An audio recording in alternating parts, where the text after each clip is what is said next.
She almost did not make it to the internet at all. Not because she lacked the audacity. Not because she lacked the instinct.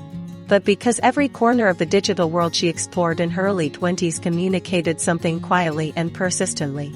That the frame was not built for a woman who looked like her. That public visibility had a size limit. And that limit did not include her. She ignored every single signal and built her own frame anyway. Her name is Victoria Crutche. Known across the social media landscape as realpeachy official, plus-size fashion model, lifestyle curator, body confidence architect, and one of the most organically cultivated Instagram presences operating inside the inclusive fashion conversation today. Welcome back to Curb Walk Studio. In this profile we are covering everything. Her Wiki Biography, her age and origins, her journey from anonymity into editorial campaigns, her Instagram facts, the lifestyle she has deliberately constructed and the philosophy that underpins every layer of it. Stay with us.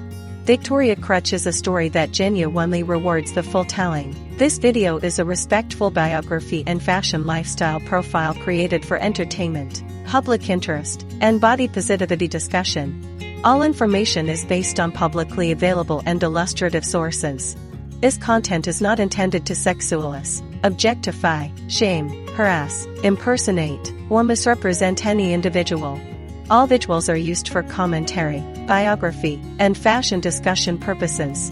Now let us get into it properly. Victoria Crutche was born on the 9th of December 1993. She is 31 years old. A Sagittarius in every dimension the word carries, direct in her communication, expansive in her ambition, constitutionally resistant to smallness in whatever form it attempts to take. Those qualities did not originate inside the modeling industry. They were formed long before any camera ever found her. She was raised in a working-class household where financial pragmatism governed most decisions, including clothing. Fashion in the aspirational sense was not a household currency. What existed instead was something considerably more durable. Observation. Victoria grew up watching the women closest to her, particularly her older sisters, perform quiet alchemy with limited wardrobes. Taking a basic piece and wearing it with a conviction so complete that the price tag became entirely irrelevant. That early education and the relationship between confidence and presentation, the understanding that the two are functionally inseparable, became the creative foundation of everything she would later build professionally. She was not a child who went unnoticed.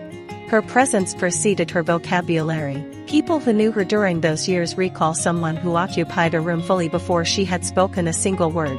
That quality, the capacity to make a space feel inhabited simply by entering it, is something the camera registers instinctively. Victoria never had to learn how to be present. She arrived that way. Her adolescent years carried real weight. She came of age in a cultural moment when the beauty standards amplified across magazines, television, and the early infrastructure of social media were breathtakingly narrow and remarkably loud. The plus-size model conversation existed only at the outermost margins of mainstream fashion discourse. A teenager with Victoria's body navigated a visual landscape that offered almost no genuine reflection of herself. She has spoken about that absence publicly, with the composure of someone who has fully metabolized a difficult truth. Not with bitterness. Not with performance. Just with lucid, settled clarity. And a decision, made quietly and irrevocably, to become one of the images that had not existed for her when she needed them most. That decision did not immediately crystallize into a career. Real trajectories rarely accommodate such clean transitions. Victoria entered the workforce through retail, specifically through the plus-size floor of a major women's fashion retailer.